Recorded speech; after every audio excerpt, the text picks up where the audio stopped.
Hey YouTube, it's Health Coach Karen here again. So lately I've been thinking about perfectionism and the many characteristics that perfectionists tend to have.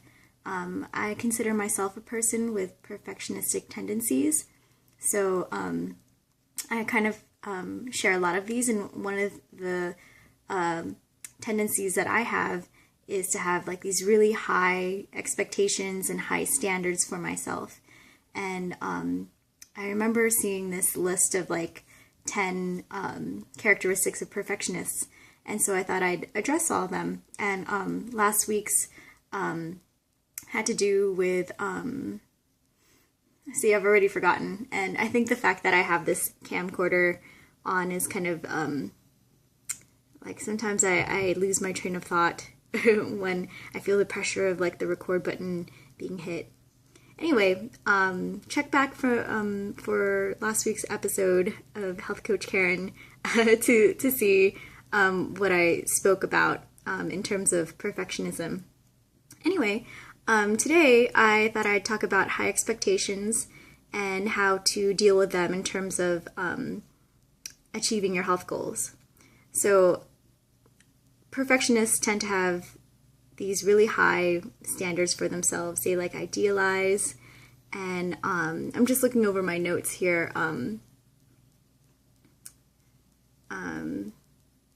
Well, basically, because we have these high standards, we want to live up to them, and when we do, we feel good. We feel really good, and when we don't, we feel like failures. It's very like one or the other. Even though we know for sure, like if you're a self-aware perfectionist like I am, we're aware that we do this to ourselves, and it's not very helpful. So I have a twofold, I guess, answer to dealing with these high expectations that we put upon ourselves, and one of them is to have backup plans. For instance, there was a time in my life where I was snoozing my alarm clock, and the plan was to wake up at 5 in the morning so that I could do all the perfect prep work that I needed to get to the gym, and to get to the gym by 5:45, leave there by 6:45, get home in time to get ready the way I wanted to get ready, like take a shower, make breakfast, clean up like whatever I needed to, and then get to work on time. So that was pretty perfectionistic of me, and I would be pretty down on myself when I would hit the snooze button and I would end up waking up at like 7, which is so early still, but I would be so down on myself because I would say something like, oh, now I can't go to the gym, and now I can't exercise today. Like for some reason that was like an idea in my mind when I could easily just exercise at home. So to deal with this like high standard of like it's got to be this way, and because I want it to be that way, it has to be that way, otherwise I'm not going to do anything at all. Instead of doing that, just make a backup plan. Make a plan B, C, and D. Like make more than one. So if you're a person who's like me, and let's use that for example, like wanting to wake up early to get to the gym, plan B could be to work out at home. And if you can't work out at home or have time to work out at home, plan C would be to take a long walk during your break or something. And that could be like your form of exercise. And if you can't do that, if it's raining and you can't really like go outside, or if it's like the dead of winter and you can't really see yourself being outside, then like do squats like in the bathroom stall, like just do your best to be creative and make it happen. So contingency plan and a contingency plan for that contingency plan, and like you could go further and further.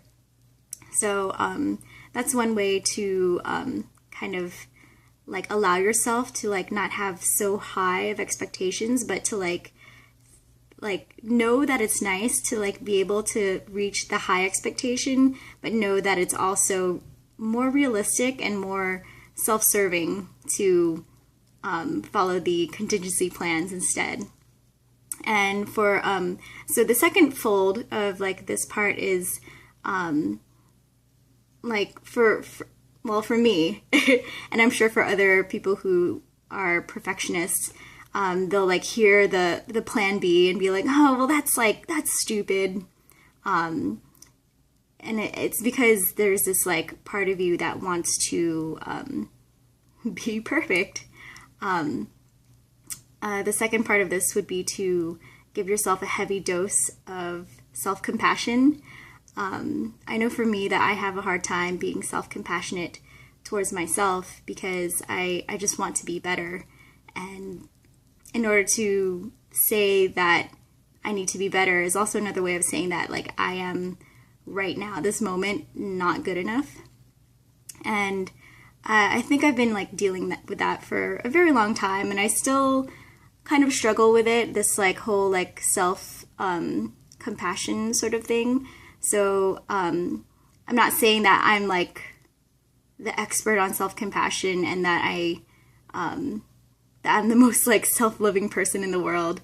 I still have my own struggles with that, but to give yourself some self-compassion, here's an exercise. It's called Tonglen, spelled Tonglen, and it's actually like an ancient like exercise where the process goes something like you think of how you feel. Say that you failed to go to the gym in the morning. Think of how you feel, and like you know, it's not a good feeling when you don't get what you want, when you feel like you failed.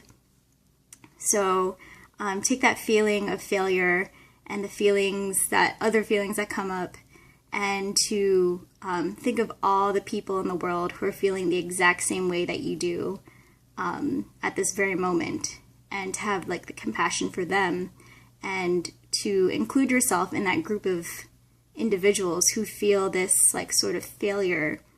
And because you're part of the group and you're like giving this compassion to the group and you being part of it, you're sort of like including yourself. And when you breathe in, you think of all like the failure feelings, and then when you breathe out the feelings of like what you want them to feel, like, hey, it's okay, like, you know, you didn't actually fail, like the fact that you wanted to do this is good enough, you know. And then maybe like you'll be able to like learn and prepare for the next day. So that's one thing to do, is to breathe in these failure feelings and like feel the compassion for like this group of people, including yourself, and to breathe out the notions and the feelings of like, hey, it's okay, buddy, like it'll be all right, and you're not a failure, and you're just gonna learn and be like, you know, you're gonna be good, you're fine, you're good right now. So yeah, so those are my two things. I don't know if they're like tips, but I'll call them tips. They were my 2 tips for dealing with your high expectations and high standards for yourself. So 1, have like many backup plans, and like go for the second backup plan if the first one is just if it's too much for you, if it's too like it doesn't serve you to like rush everything.